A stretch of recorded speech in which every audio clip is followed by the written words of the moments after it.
From Atlanta, Georgia, welcome to Fearfully and Wonderfully Me, a podcast for women on leadership and life skills with Rhea Story. Rhea shares powerful life and leadership principles, helping you maximize your potential and become the woman God created you to be. Hello, everyone. Welcome to today's episode on Women with Influence, Joyce Meyer. You know, many people have heard about Joyce Meyer. She's had an incredible influence and impact on so many people through her ministry and her work and her books. And Joyce herself has a very inspirational story.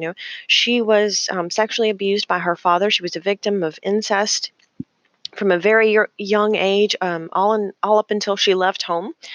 After she graduated school, and as soon as she could leave, she did. But she made some poor life choices after leaving home. She got in a situation where she met a man. She talks about it was the first man that really showed any interest in her, and she married him. And he was a very negative influence on her life. And pretty soon, he was pressuring Joyce to steal from her job and commit fraud, and she was making some really bad choices in that environment. And she talks about, really at that point, she was just, completely stuck and completely hopeless. And she ends up pregnant and then ends up divorced. And she realizes that at some point she just has no choice but to end her marriage.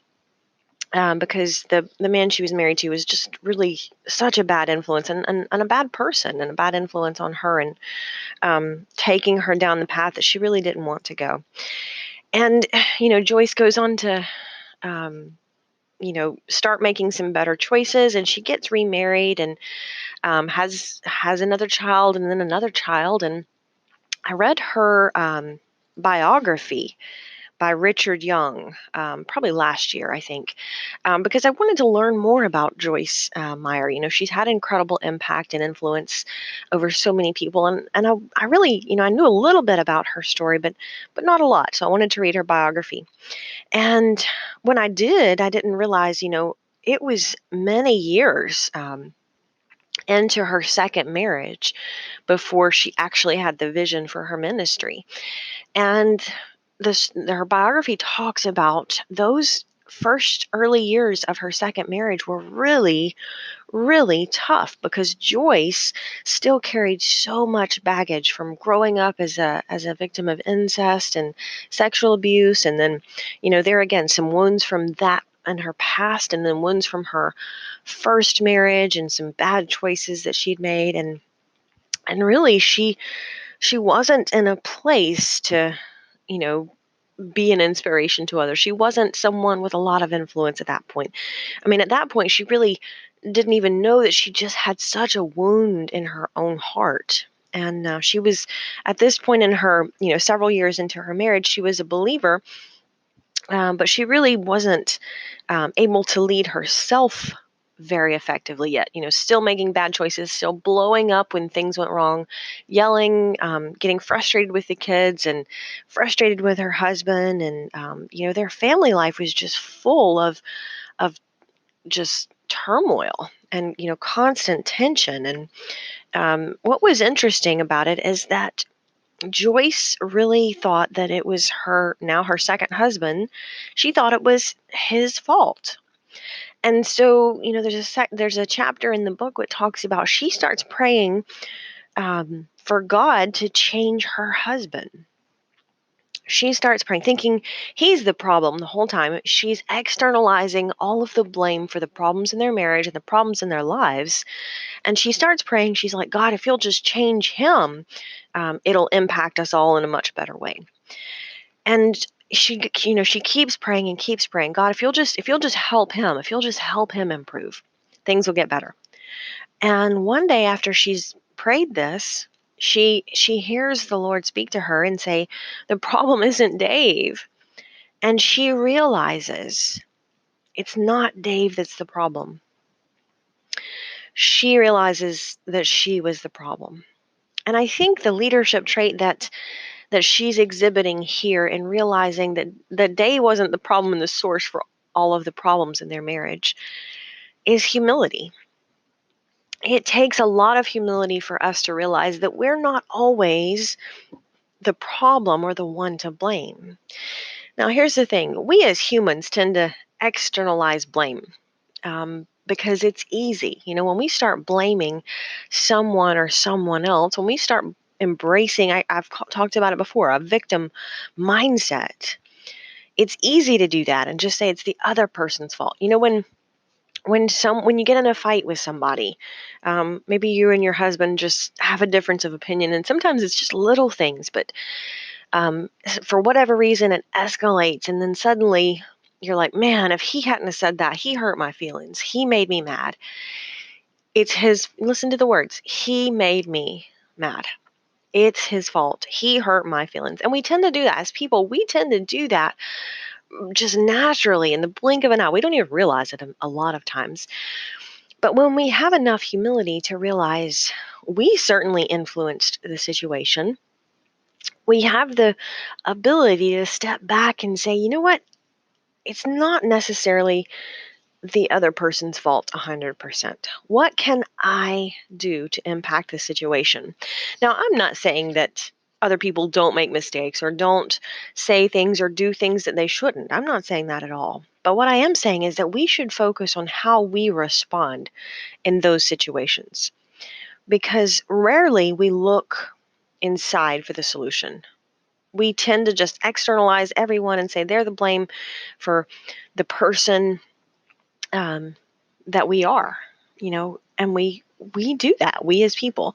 So I'll read a section from you. Of course, this is quoting Richard Young about Joyce in her biography, and he says, Joyce had developed a lifelong obsession with blaming other people for her problems.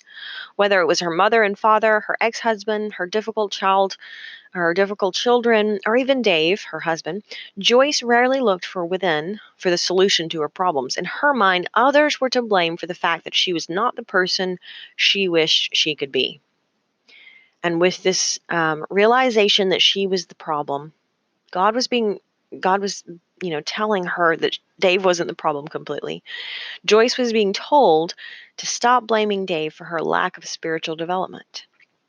She took a good look at her own attitude and feelings, and as a result, her heart began to soften and her behavior began to change.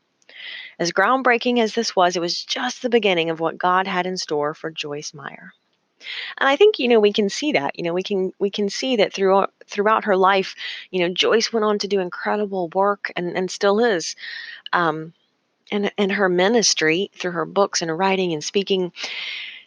But what had to happen first is she had to realize and take ownership for the fact that she wasn't the person she wanted to be spiritually, emotionally, and she kept blaming that fact on something or someone else. She was blaming her difficult childhood. She was blaming her children for getting her upset sometimes, or thinking they're difficult children, or thinking it was her first marriage that made her this way. And there again, we have to have the humility to look in the mirror and own our mistakes. And you're probably familiar with the Bible verse that says, focus on the log in your own eye instead of worrying about the speck in somebody else's. And that is so true.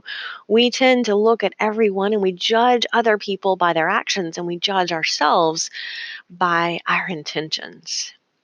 And it's almost like a double standard there. So, I think that's an incredible lesson that we can learn from Joyce, is how powerful she has been able to transform her life when she was willing to take ownership of herself and her mistakes and her situation, and just say, you know what, rather than worry about all those things that I cannot control. I mean, those are some bad things that Joyce went through. There is absolutely no doubt.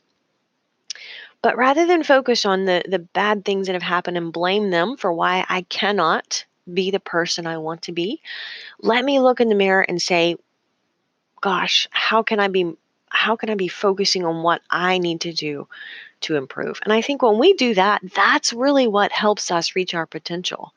Whether it's reaching our potential in a job, in a career, or just reaching our potential as a wife or a mother or a daughter or a friend. Focusing on not blaming other people for who we are, that's powerful. And to really the key, it takes a lot of humility to do that, but it's so powerful when we do. Realizing that we should stop blaming other people for who we are today. Until next time. Start increasing your influence and maximizing your potential with Ria's audiobooks. Available at audible.com, amazon.com, and iBooks. Please visit riastory.com to learn about Ria's books, resources, speaking, and training programs. Thanks for listening.